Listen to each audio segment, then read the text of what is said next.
KBS 대전 생생뉴스. 여러분 안녕하십니까? 8월 22일 목요일 KBS 대전 생생뉴스 방석준입니다. 오늘은 에너지의 소중함을 알리고 에너지 저소비형 사회 분위기 조성을 위해 에너지 시민연대가 제정한 에너지의 날입니다. 2003년 8월 22일은 그때까지 대한민국 건국 이래 가장 많은 에너지를 소비한 날로 기록됐습니다. 이날을 계기로 오늘을 에너지의 날로 지정한 것입니다. 오늘 에너지 시민연대는 불을 끄고 별을 켜다라는 행사 등 에너지 절약의 정신을 되새길 수 있는 다양한 프로그램을 펼칩니다.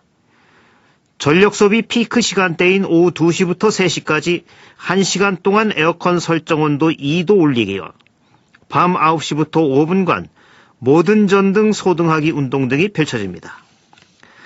현대사회에서 수없이 낭비되는 전력 에너지는 작은 관심으로 아낄 수 있습니다. 이는 정부, 기업, 시민단체, 가정 등 범국민적으로 실천해야 효과가 있습니다. 그것은 하나뿐인 지구를 지키는 일이기도 합니다. KBS 대전 생생뉴스, 먼저 이 시각 헤드라인 뉴스입니다.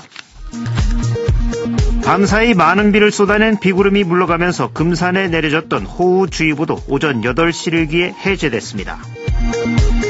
지난 20일 밤 서산에서 발생한 메르스 의심 환자는 음성으로 최종 확인됐습니다. 조국 법무장관 후보자의 딸이 10년 전 공주대에서 인턴을 하고 논문 제3저자로 등재됐다는 논란이 일면서 공주대가 입장을 내놨습니다. 논문 저자가 아닌 논문 요약본의 발표자였다는 건데 이것도 이례적인 일이라는 지적이 나옵니다. 단국대는 조국 법무부 장관 후보자 딸이 의학 논문 제1저자로 기재된 것과 관련해 연구 논문 확인에 미진한 부분이 있었다고 사과했습니다. 공주시의원의 자해 난동이 큰 파장을 일으킨 가운데 기초의원들의 잇단 폭력 행위에 자질 논란이 거세게 일고 있습니다. 특히 현행 기초의회의 정당 공천 방식이 수준 미달의 기초의원을 양산한다는 비판이 큽니다. 올 2분기 충청 지역의 수출액이 지난해 같은 기간에 비해 10% 감소한 270억 달러로 집계됐습니다. 얼마 전 대전시가 고액 체납 법인 주소를 잘못 공개해 성실 납세자가 피해를 봤다는 소식 보도해드렸습니다.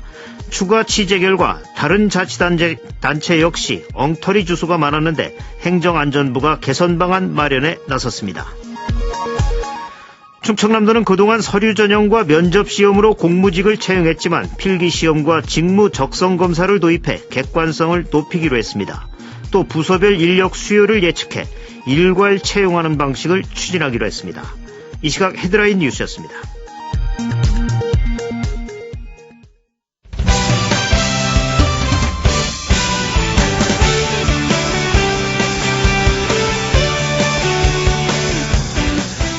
뉴스 브리핑 순서입니다. KBS 대전 보도국의 이정은 기자 나와 있습니다. 이 기자 안녕하세요. 네, 안녕하세요. 조국 법무장관 후보자의 딸이 10년 전 공주대에서 인턴을 하고 논문 제3저자로 등재됐다는 논란이 일면서 공주대가 입장을 내놨죠?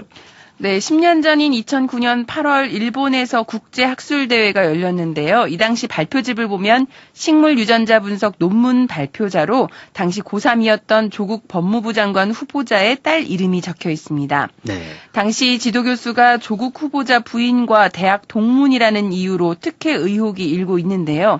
공주대는 어제 공식 입장을 통해 지도교수와 조국 후보자 부인 사이 졸업 이후에 교류가 없었고 인턴 과정에서도 어떤 요구도 없었던 것으로 파악하고 있다고 밝혔습니다. 하지만 논문 저자가 아니라 논문 요약본의 발표자를 저자로 올린 것도 이례적인 일이라는 게 학계의 반응입니다.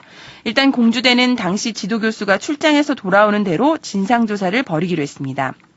한편 지난 2008년 천안에 있는 단국대 교수가 2주 동안 인턴을 한 조국 후보자 딸을 논문 1저자로 등재한 것도 논란인데요. 네. 단국대는 연구윤리위원회를 열어 이 과정의 적정성 여부를 조사하기로 했습니다. 네.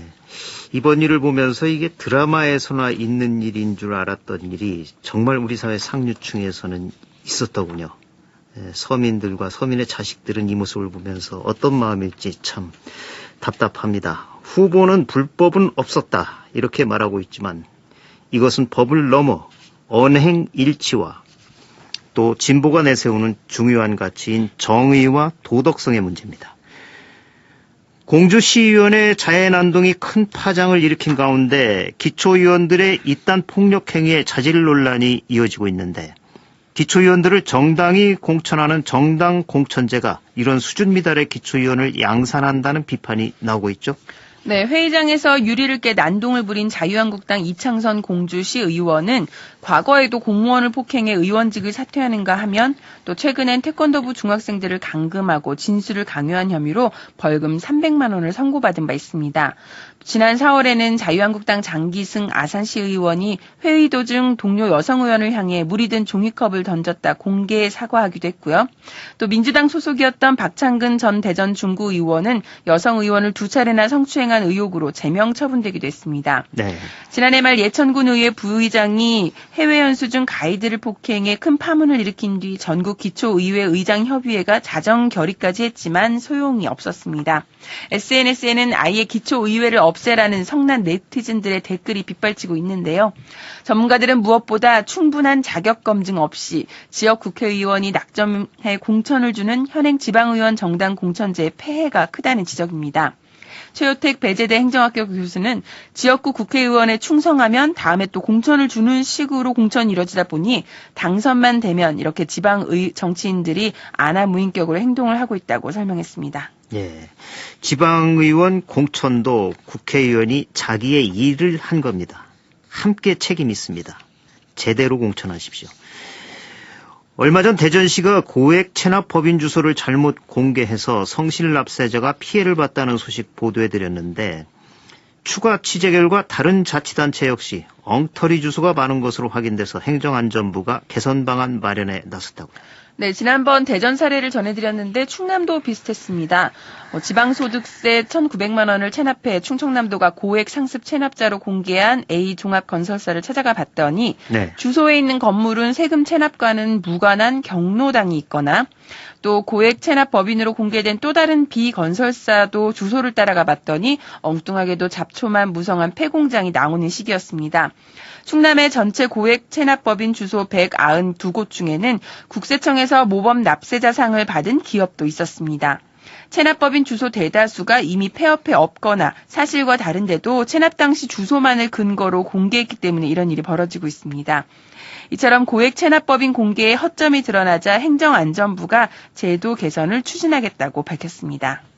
예, 이 체납 기업이 어디에 있는지도 모르면서 체납 징수가 제대로 될는지 참 궁금합니다. 체납액 징수에 총력을 기울이고 있다고 수시로 발표를 하면서 이 모양이니 참 답답합니다. 대전을 떠나는 향토 기업이 들면서 대전시가 대전으로 이전하는 기업에 지원금을 최대 100억 원까지 늘리는 특단의 대책을 내놨군요. 네, 대전으로 사업장을 옮기는 기업의 조기 정착을 돕기 위해 최대 100억 원의 시설 자금이 지원됩니다.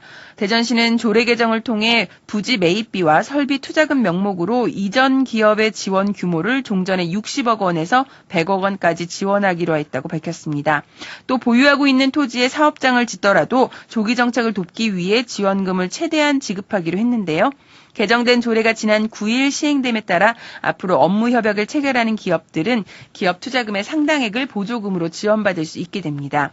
그동안 대전시의 산업용지 공급 가격이 주변 시도보다 높아 이전을 망설이는 기업들이 많았는데요. 파격적인 보조금 지급이 얼마나 효과를 낼지 지켜봐야겠습니다. 예, 제발 기업이 유치돼서 일자리 좀 늘었으면 좋겠습니다. 대전 정말 위기입니다. 이 밖에 밤사이 사건 사고 있었나요? 네, 어제 저녁 7시 50분쯤 대전 유성구의 모 고등학교 급식실에서 불이 나 내부 20제곱미터를 태우고 1,100만 원의 재산 피해를 낸 뒤 10분 만에 꺼졌습니다. 네. 불이 나자 옆 건물에 있던 학생 등 160명이 재빨리 대피해 다친 사람은 없었습니다. 경찰과 소방당국은 기름을 물로 착각해 가열하다 불이 났다는 조리사 등의 진술을 토대로 정확한 화재 원인을 조사하고 있습니다. 네, 뉴스브리핑 이정은 기자였습니다. 수고하셨습니다. 고맙습니다. 오늘의 생생정보입니다. 일본 아베 규탄 한일 군사정보 보호협정 폐기, 대전 시민 3차 촛불 집회가 오늘 저녁 7시 둔산동 타임월드에서 개최됩니다. 오늘 오후 2시 보령 해양경찰서 신청사 준공식이 열립니다. 오늘 오후 3시 30분 개막식을 시작으로 24일까지 대전 시청자 미디어 센터에서는 2019 대전 미디어 페스티벌이 열립니다. 유명 유튜버 특강, 1인 미디어 체험존, 청소년 뉴스 제작 경진대회, 스피치 대전, 피칭 대전 등 다채로운 프로그램이 무료로 진행됩니다. 충남문화재단은 오늘 오전 11시 예산 리솜 스파캐슬에서 문화분권 그리고 협치라는 주제로 토론회를 개최합니다. 윤소영 한국관광연구원 책임연구원의 국가문화정책 패러다임 변화와 방향성이란 주제의 기조발제에 이어 정지은 충남연구원 책임연구원이 문화분권 시대의 지역문화예술지원제도의 위기 또는 기회란 발제를 통해 문화분권 시대에 대비해 예견되는 문제점을 제기합니다. 날씨입니다. 밤사이 많은 비를 쏟아낸 비구름이 물러가면서 금산에 내려졌던 호우주의보도 오전 8시 일기에 해제됐습니다. 비는 오늘 아침까지 금산에 62mm, 논산 52, 대전 장동에 41mm가 내렸습니다.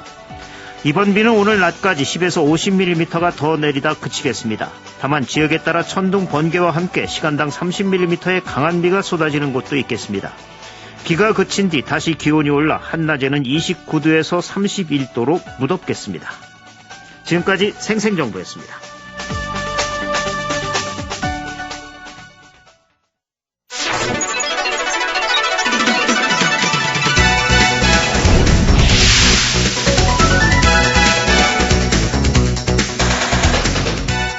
생생한 뉴스, 깊이 있는 이슈 분석.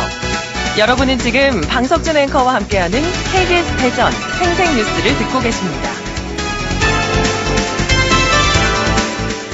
최근 데이트 폭력이 사회 문제로 대두되고 있습니다. 데이트 폭력은 연인 관계에서 발생하는 폭력으로 다른 폭력과 달리 개인적인 연애사로 은폐나 축소되기 쉽고 초기에 적절한 대처를 하지 못하는 경우가 많습니다. 이런 가운데 충남여성정책개발원이 충남의 데이트 폭력 현황과 대응 방안 모색을 위한 포럼을 개최해서 관심을 모았습니다. 오늘 생생 인터뷰에서는 충남의 데이트 폭력 현황과 대응 방안과 관련해 충남여성정책개발원 이경하 연구원과 말씀 나눠보겠습니다. 이경하 연구원님 안녕하십니까?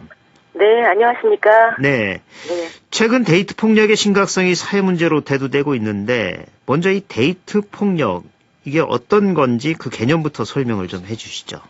네, 현재 우리나라에서는 데이트 폭력이라는 용어에 대한 명확한 정의가 학계뿐만 아니라 법적으로도 행위를 규제하는 법령 또한 정립되지 않은 상태입니다만, 네.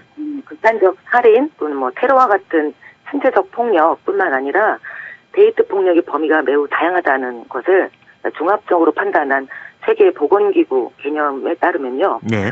예, 연인 관계나 상호 호감을 가지고 만나는 관계에서 일어나는 폭력으로요. 한 사람이 일방적으로 상대를 감시하거나 네. 최근에 스토킹이죠. 네. 또 통제하려는 행위, 네. 또 정서적인 학대, 여기에 언어적, 경제적 학대, 또 신체적 폭력, 성적 폭력까지를 모두 아우르는 개념으로 정의하고 있습니다. 예. 데이트 폭력이 단순히 폭행만을 의미하는 게 아니군요. 그렇죠. 예, 상대방을 통제하려고 하는 것도 폭력에 해당이 되는 강요도 하고요. 네. 예. 실제로 데이트 폭력이 어느 정도 발생하는지 궁금한데 충남 도민 500명을 대상으로 이번에 데이트 폭력과 관련한 설문조사도 하셨다고요? 네. 아마 데이트 폭력은 지금 이 순간에도 폭력이라고 생각 못한 채 곳곳에서 발생하고 있지 않나 생각합니다. 네. 예전에 없던 폭력이 최근 와서 증가했다라기보다는 사회적 문제로 인식되면서 신고율도 높아지고 있습니다. 네. 그래서 최근에 와서 별도로 경찰청에서 데이트 폭력 범죄 통계를 집계하고 있어요. 네. 여기에 따르면 전국적으로는 2018년도 18,600여 건에 이르는 신고 건수가 있었고, 네.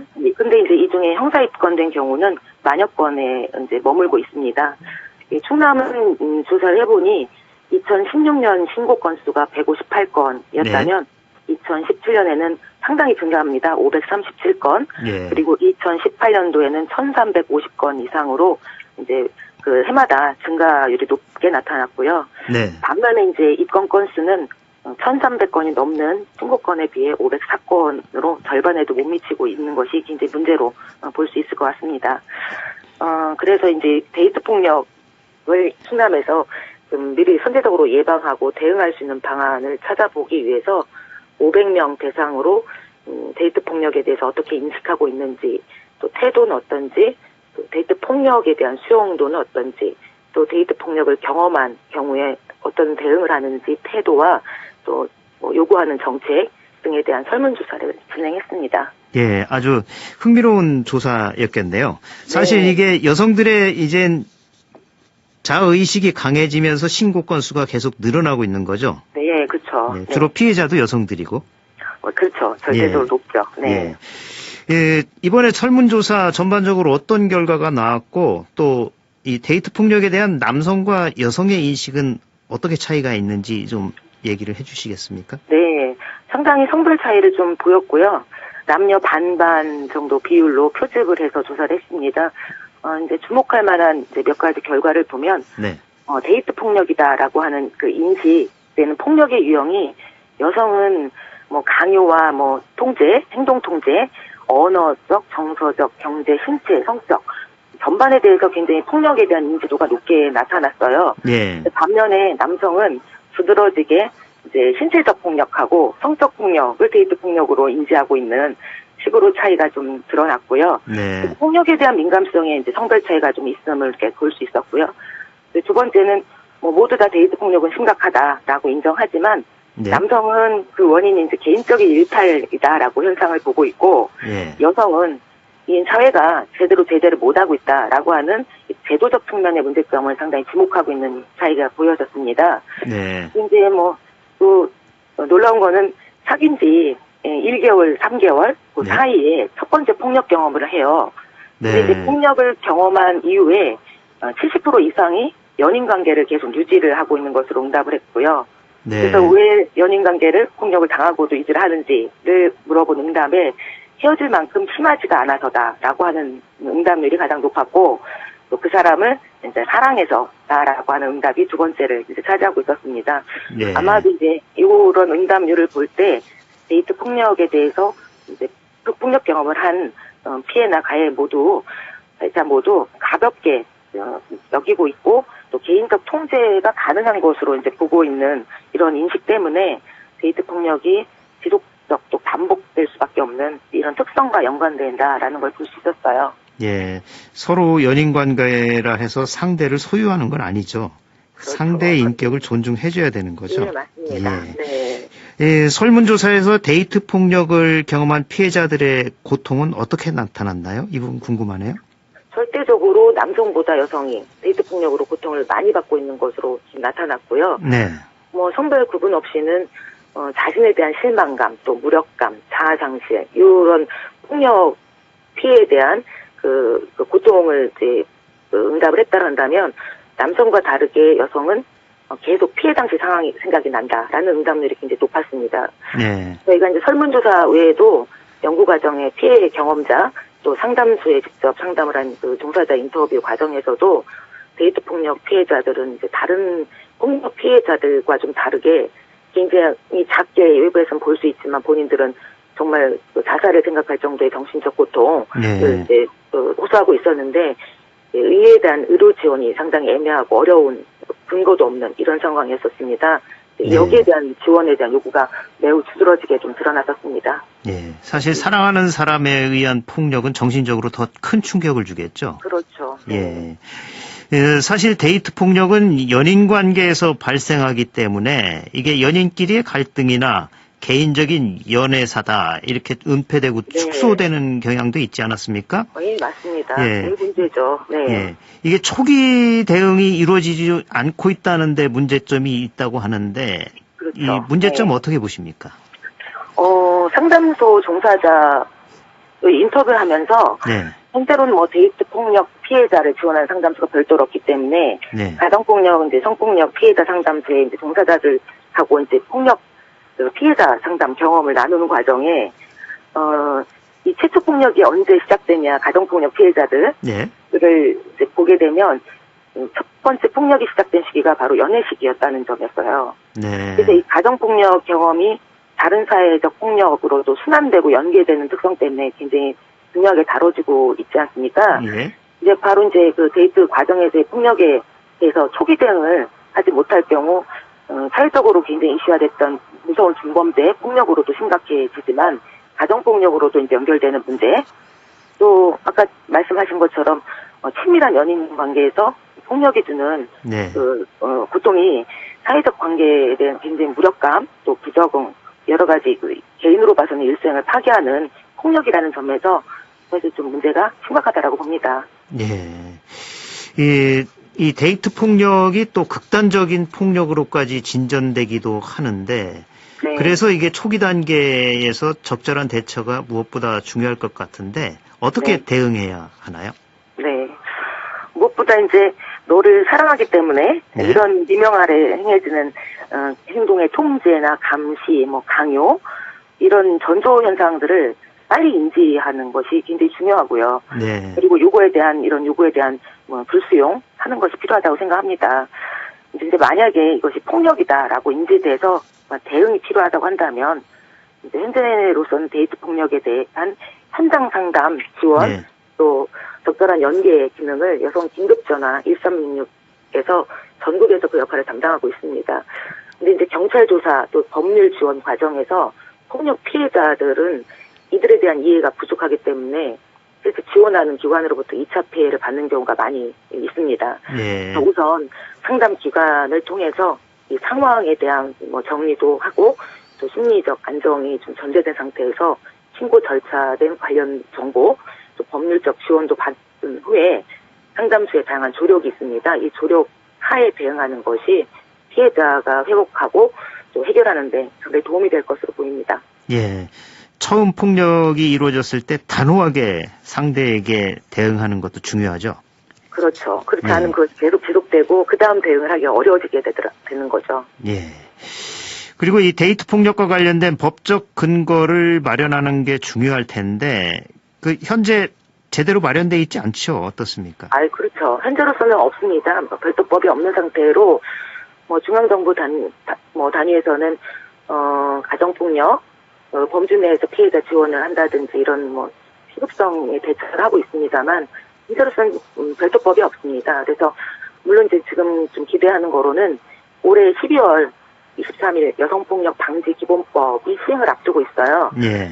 이 법에 대한 논란은 여러 가지로 좀 여전히 남아 있습니다만 그래도 법의 정의 안에서 친밀한 관계에서의 폭력 그리고 디지털 성범죄 이런 관련 내용들이 이제 포괄되어 있기 때문에 앞으로 데이트 폭력 피해 예방이나 피해자 지원을 위한 근거법으로 작동하지 않을까라고 조금 기대는 하고 있습니다. 네.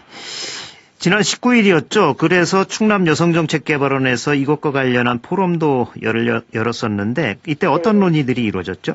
네. 연구 과정에 이제 인터뷰를 해준 피해 당사자를 포함해서 또 직접 정책을 이제 수행하는 충남도 유관부서 그리고 타 지자체에서도 데이트 폭력 연구를 수행한 연구자가 있어요. 그래서 연구자 또 여성 긴급 전화 1366 충남센터를 비롯한 현장 기관 종사자들이 좀 많이 참석을 했습니다. 네. 그래서 우선 데이트 폭력을 예방하고 피해자를 지원하기 위한 정책을 충남도 차원에서 빨리 시급히 조철하기 위해서는 그래도 지자체 나름의 근거 마련이 필요하다는 거에 좀 목소리를 모았고요. 네. 그래서 현재 충남도에는 이제 아동 여성 폭력 방지 및 피해자 보호 등에 관한 조례가 있습니다.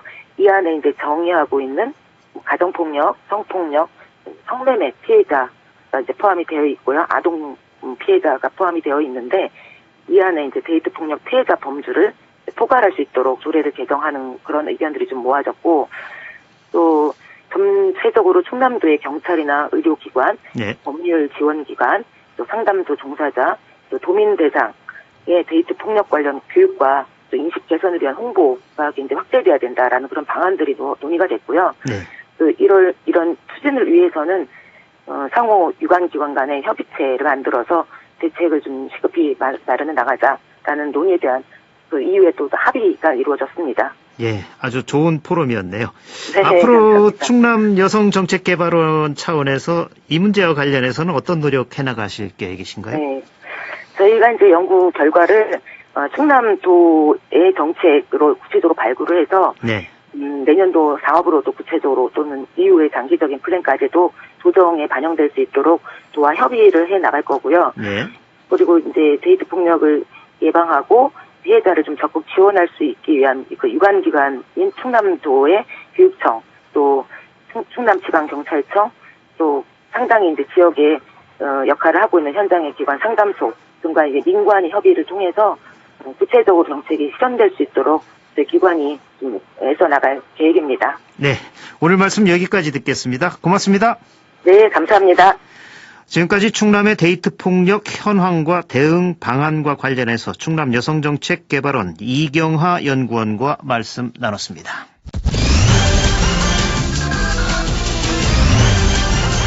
조간브리핑입니다. 대전일보는 침체늪 빠진 대전경제란 제목으로 대전경제가 지역을 먹여 살리는 수출은 줄고 수출 증가 기대감이 투영되는 수입도 동반 추락하고 있다고 보도했습니다. 중도일보는 대전 기업 유치 사활 보조금 100억 걸었다란 기사에서 대전시가 이전 기업 보조금을 최대 100억 원까지 인상하는 등 향토기업 유출 방지와 우량기업 유치에 사활을 걸고 나섰다고 전했습니다. 금강일보는 충남대 내포 캠퍼스 조성 본격화란 제목으로 충남대 기획처장과 정책연구단장, 수의과 대학장, 자연과학대학장 등이 충남도를 방문해 김용찬 행정부지사를 만나 내포 캠퍼스 조성에 관해 의견을 나눴다고 전했습니다.